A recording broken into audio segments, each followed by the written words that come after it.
पाकिस्तान आणि भारत जेव्हा वेगळे होतो तेव्हा असं म्हणलं जातं की मुसलमानांनी खूप अत्याचार केले, अत्यंत मोठ्या प्रमाणात बलात्कार केले गेले बायकांवर. लोकांच्या मनात जे वेश आणि जे हेट्रेड आहे ना सर, ते पार्टिशनमुळे आहे. झालं 100% झालं.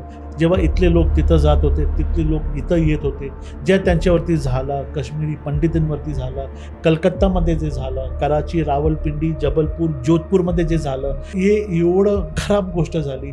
इस्लामिक आक्रमण झाली आणि त्याच्यानंतर हिंदूंवर खूप अन्याय झाला असं म्हणतात. ते खरं आहे, ती हिस्ट्री आहे. ती जरा आपण खैबर पास, बोलन पास, अफगाणिस्तान हे सगळे भारतामध्ये इकडे आले आपल्या इथं आणि लोकांनी खूप हल्ला करून आपल्या लोकांना कन्वर्ट केलेले आहेत. तुम्ही पण कन्वर्ट झाला असेल. नॅचरल 100% आमची 7वी 8वी पिढी जर धरली सगळं कन्वर्ट झालेले. आधी आम्ही सगळे हिंदू लोक आहेत. मग परत हिंदू का नाही होणार का तुम्हाला माहिती आहे? आता कसं आहे, आता ते धर्म रक्तामध्ये आमच्या आलेले आहेत. आता ते लोकांकडून गेले तर आमची त्याच्यामध्ये काही चूक नाहीये साहेब.